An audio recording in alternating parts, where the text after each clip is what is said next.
Good morning friends, welcome back to my channel Shikha's daily লাইফে। তোমাদের সবাইকে স্বাগত জানাচ্ছি, অনেক অনেক ভালোবাসা নিয়ে আজকে একটা নতুন ভিডিও শুরু করছি। তো আজকে অনেক সকাল সকাল ঘুম থেকে উঠেছি, কারণটা হচ্ছে আজকে মেয়ের স্কুল। তো আজ সোমবারের দিন মেয়েকে স্কুলে নিয়ে যাব। আর তোমার দেখো রান্না বান্না নিয়ে বসে পড়েছি আমি সকাল সকাল একদম। এখন বাজছে 8টার সময়। দেখো সবজি টবজি আমার কাটা মোটামুটি শেষের দিকেই। তো এখন আলুটা কাটছি আর আমি ভাত বসিয়ে দিয়েছি, ভাতও ফুটে গেছে। ঠিক আছে, খুব তাড়াতাড়ি করার চেষ্টা করছি, 10:30টার মধ্যে বেরোতে হবে আমাকে স্কুলে।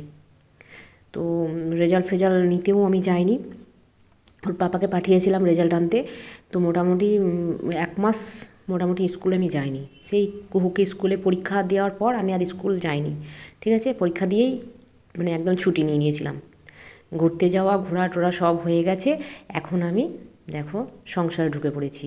এবার আমার আবার নতুন করে রুটিন শুরু হয়ে গেল। বুঝতে পেরেছো তো? আবার নতুন করে চাকরি, সব কিছু আবার নতুন করে শুরু করতে হচ্ছে আমাকে, তাই না?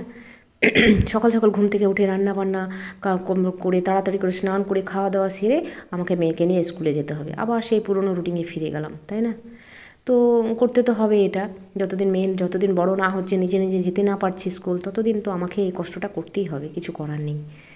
তো ভালো লাগে, মাঝে মধ্যে একটু বিরক্ত লাগে, মাঝে মধ্যে আনন্দও পাই। সবার সঙ্গে দেখা হয় স্কুলে, সব মারাই থাকে, তখন বেশ ভালোই লাগে। গল্প গুজব করতে করতেই সময়টা কেটে যায় কী করে সত্যিই বুঝতে পারি না।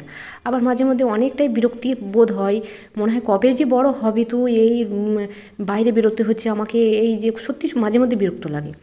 তো যাই হোক, মিলেমিশে এই বছরটা কাটিয়ে ফেলেছি। আবার নতুন বছর শুরু হয়েছে। আবার দেখতে দেখতে এই বছরটাও কেটে যাবে কী করে সত্যি জানতে পারবো না। সত্যি মনে হচ্ছে 2023 সালটা কীভাবে যে কেটে গেল, মানে ঘুমের মধ্যেই ছিলাম মনে হয়, সত্যি ভুলে গেছি। কদিন আগেই কুহু নার্সারিতে পড়তো, নার্সারি থেকে কেজি ওয়ানে এই টিফিন নিয়ে যাওয়া, মানে ব্যস্ততা, এরকম করতে করতে সত্যি দিনটা কীভাবে কেটে গেল, বছরটা 365 দিন কীভাবে কেটে গেল বুঝতেই পারলাম না। তো মনে হয় এই 2024 সালটা এরমভাবেই যাতে কেটে যায়, যাতে বুঝতে না পারি, তাই না? তো সকাল সকাল দেখো মেয়েকে উঠিয়ে ফেলেছি, এখন 8:30 বাজছে। তো বললাম উঠে যা তাড়াতাড়ি করে চাটা খা, কারণ চা না খেলে আবার দেখো 8:30 বাজছে, 8:35। ঠিক আছে, তো চাটা না খেলে তখন আবার ভাত খেতে হবে 9:30টার মধ্যে, তার জন্য খেতে পারবে না, ওই জন্য একটু তাড়াতাড়ি উঠিয়ে দিলাম ওকে। আর দেখো ভাত ফুটছে, এদিকে শাকটাও বসিয়ে দিয়েছি, শাক হবে রান্না। ঝটপট করার চেষ্টা করছি, অনেক দিন পর স্কুল যাব। আবার স্কুলে নাকি প্রোগ্রাম হবে শুনলাম।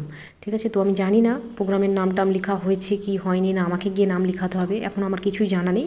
যাব, তারপরে সব কিছু জানতে পারবো, তাই না? তো চলো এবার আমি ঝটপট বিছানাটা তুলে নিই। বিছানা তোলাটা না একটা বিশাল একটা কাজ। এই বিছানা তোলা, তারপরে এখন শীতের সময় লেপ গোছানো, মশারি গোছানো, সত্যি মাথা ধরে যায় মাঝে মধ্যে।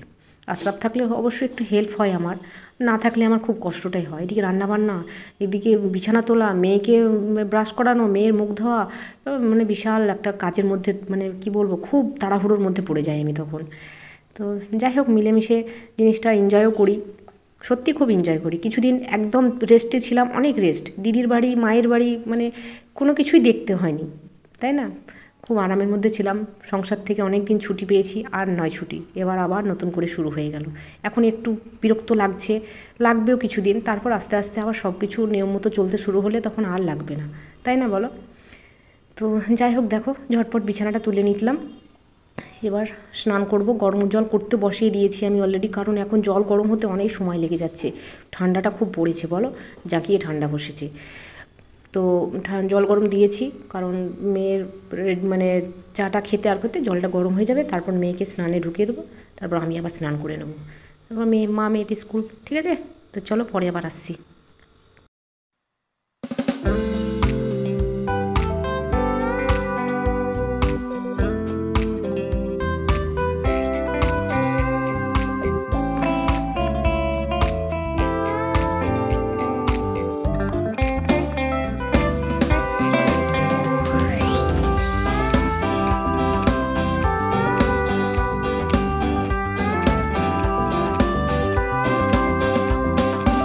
তো মেয়ের ড্রেস ফ্রেস মোজা সব বের করে রেখে দিলাম, মেয়েকে স্নান করে এসে পরিয়ে দেবো, কারণ অনেক দিন ড্রেস ফ্রেসের মানে কাছে ছিলাম না তো, কিন্তু আমি কেচে টেচে রেডি করে রেখে আমি গেছিলাম, কারণ এসে আর কাচার সময় পাবো না। তো দেখো আমাদের খাওয়া দাওয়া স্নান খাওয়া হয়ে গেছে, মেয়েকে এখন ড্রেসটা আমি পরিয়ে দিচ্ছি। মেয়ে বলছে মামাম স্নান করে খুব শীত লাগছে আমাকে, তো ভেতরে একটা গেঞ্জি দিয়েছি, তার উপরে ড্রেসটা দিলাম, কারণ বাই চান্স যদি খুব মানে রোদ্রে থাকে, খেলা টেলা করে তো গরম লাগবে, তার জন্য বেশি কিছু দিলাম না, উপরে একটা সোয়েটার দেবো, তাই না। আর তোমার আমিও ড্রেস পরে নিয়েছি, আর আমি আজকে চুল ধুয়েছি, কারণ বাড়িতে থাকলে আমি চুল ধুই না, যদি স্কুল থাকে বেশিরভাগ স্কুলের টাইমেই আমি ধুয়ে যাই, কারণ স্কুলে থাকলে সারাদিন চুলটা খোলা থাকে, রোদ্রে যেতে সময় পাই, তো আমি বাইরে বেরোই, তাহলে চুলটা শুকিয়ে যায় আমার। আর ঘরের ভেতরে থাকলে আমার একটুও রোদ নেই, নিচে থাকি তো নিচে একটুও রোদ নেই, তখন চুল শুকাতে আমার চায় না, তার জন্য আমি হেয়ার ড্রায়ার কত শুকাবো, হেয়ার ড্রায়ার চুল শুকিয়ে শুকিয়ে চুলও নষ্ট হয়ে যাচ্ছে, ওই জন্য আমি চেষ্টা করি যেদিন স্কুল থাকবে সেদিনই আমি চুল ধোবো, ভেবেছি মনে মনে। তো আমি এর আগেও ধুয়েছি, তো এখন আমি শীতেও সেটাই করব, সকাল সকাল স্নান করে স্কুলে চলে যাব, স্কুলে অনেক রোদ, দাঁড়িয়েই তো থাকি, তো রোদে দাঁড়িয়ে থাকলে আমার চুলটা শুকিয়ে যাবে, তাই না, ওই জন্যই চুলটা ধুয়ে নিয়েছি। কিন্তু শীত লাগছে, কিন্তু শীত লাগলেও কিছু করার নেই, রোদ্রে গেলে আবার অতটা শীত লাগবে না, তখন একটু আরামই লাগবে, তাই না। আর দেখো মেয়ের এখন বই টই তো কিছু দেয়নি, তো মেয়ের কেজি ওয়ানেরই যে খাতাগুলো আছে ওইগুলো আমি দিয়ে দিচ্ছি, কারণ মেয়ের খাতা বই কিছু নেই কেজি টু এর। তো আমি ওর বন্ধুর মাকে জিজ্ঞেস করলাম যে কী দিচ্ছ, তো ও বললো যে খাতা দিচ্ছি, শুধু কেজি ওয়ানের যে খাতাগুলো মানে ফাঁকা আছে, বাকি আছে কিছু লিখে নি পেজগুলো, ওই পেজগুলো তো লেখা হবে, ওই জন্য দিচ্ছি, যদি কিছু লিখায় স্যার ওই জন্যই দিচ্ছি। আর দেখো কেজি ওয়ানের বইগুলো ভরা ছিল, ওগুলো রেখে দিলাম। তো বলছে মাম্মাম কী করবে তুমি বইগুলো, আমাকে কি আবার পড়তে হবে, সেটাই জিজ্ঞেস করছি। তো না না, তোমাকে আর পড়তে হবে না, তুমি তো এবার কেজি টুয়ে উঠে গেছো, কেজি টু এর বই পড়বে। তো ও খুব এক্সাইটেড হয়ে আছে, কখন স্কুলে যাব, আমি তো অনেক বড় হয়ে গেছি মাম্মাম, আমি তো দিদিভাই হয়ে গেছি, যা অনেক প্রশ্ন ওর।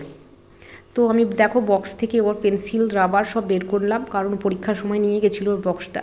আর আমি যখন স্কুলে যখন ক্লাসে যাই তখন আমি কিন্তু বক্সে দিই না, কারণ ওকে আমি পেন্সিলটা এমনিই ব্যাগে দিই, কারণ তাড়াহুড়ো করে লিখতে গিয়ে বক্স থেকে বের করতে গিয়ে সব ফেলে দিবে, ওই জন্য আমি শুধু ব্যাগেই দিই, কারণ ব্যাগে দিলে তাড়াতাড়ি করে বের করতে পারবে।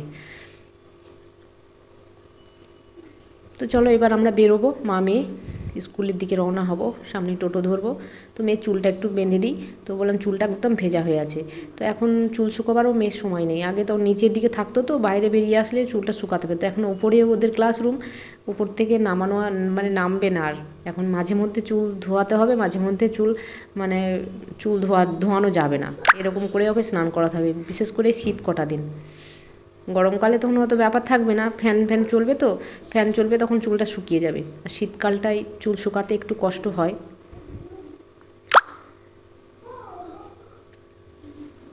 তো চলো সোয়েটারটা পরিয়ে দিই মেয়েকে, দিয়ে আমরা স্কুলে চলে যাব। তো ফাইনালি দেখো আমরা স্কুলে চলে এসেছি, আমার মেয়ে জায়গাও পেয়ে গেছে, ফার্স্ট বেঞ্চে বসেছে, আর এটা ক্লাসরুমের মানে কেজি টু এর এ সেকশন, ওই পাশেরটা বি সেকশন, ঠিক আছে। তো এখনও বন্ধু আসেনি, আমরা একটু তাড়াহুড়ো করে মনে চলে আসলাম, নাকি 11:15 বাজছে অবশ্য, ওরাও মানে চলে আসবে এবার। আর এই যে ওদের ক্লাসরুম, এটা কেজি টু, ঠিক আছে। আর এই পাশে আরও রুম আছে, স্ট্যান্ডার্ড 1 স্ট্যান্ডার্ড 2 আছে। এই যে চলে এসেছে ওর বন্ধু, অনেক দিন পর বন্ধুর সঙ্গে ওর মোলাকাত হলো, বুঝেছো। সেই কেজি ওয়ানের যখন ক্লাস শুরু হয়েছিল, মানে শুরু নয়, ক্লাস চলছিল, যখন পরীক্ষা হয়নি, কিছুদিন পর পরীক্ষা হবে, তখনই ওর বন্ধু চলে গেছিলো, মাসির বিয়ে ছিল তখনই চলে গেছিলো, তখন থেকেই মনটা খুব একটা ভালো ছিল না, আমাকে একটু সময় দিতে হতো, মন খুব খারাপ ছিল ওর। তো অনেক দিন পর আবার সেই যাই হোক বন্ধুর সঙ্গে দেখা হলো, সাক্ষাৎ হলো। তো এই যে নাচের একটা প্রোগ্রাম হবে ওদের, তো ওই জন্য দেখো ওদের নাচের স্যারকে স্কুল থেকে ডাকা হয়েছে, তো নাচের স্যারই নাচ করাবে কি করাবে এখন মানে ভাবছে, এখন এই নাচটাও করাতে পারে আবার নাও করাতে পারে, এখন ঠিক নেই কি করাবে। অবশ্যই তোমরা দেখতে পাবে যেদিন ফাইনাল প্রোগ্রামটা যেদিন হবে, 21 তারিখে প্রোগ্রামটা হবে, সেদিন নিশ্চয়ই দেখতে পাবে তোমরা। তো স্কুল থেকে চলে আসার পর একটু রেস্ট করেই তারপর আবার ড্রয়িং স্যারকে ফোন করলাম, তো ড্রয়িং স্যার বাজারে ছিল, তো ড্রয়িং স্যার বাড়ি আর যায়নি, তো চলে এসেছে কুহুকে ড্রয়িং করার জন্য। তো কুহু অনেক দিন ড্রয়িং থেকেও মানে ছুটি পেয়েছে, তো এবার থেকে সব কিছু শুরু হলো, ড্রয়িংও শুরু হলো, আবার নাচও শুরু হয়ে যাবে, তো সব কিছু আবার নতুন করে কুহুকে সব শুরু করতে হচ্ছে, অনেক দিন ছুটিতে ছিল, তো মন বসছে না, একটু মনটাও খারাপ, কাঁদু হয়ে যাচ্ছে মাঝে মধ্যে, কারণ ড্রয়িং করার ইচ্ছে ছিল না, মামা আমি ঘুমাবো তাই বলছে, মানে ইচ্ছে নেই বলে ঘুমাবো। তো দেখো এটা করলো, কালার করলো, ড্রয়িংটাও নিজে থেকেই করেছে। তো অনেক দিন পর করলো, তো একটু আঁকাবাঁকা করছে। স্যার বললো যে একটু মানে হাতটা একটু এদিক ওদিক হচ্ছে, তো হবে, অনেক দিন তো প্র্যাকটিস নেই, প্র্যাকটিস না থাকলে বাচ্চা তো ভুলে যায়। তো যাই হোক, আস্তে আস্তে আবার শিখে যাবে। সামনে আবার ড্রয়িং পরীক্ষা আছে ওর, তো পরীক্ষা হবে, তার জন্য প্র্যাকটিস চলছে ওর।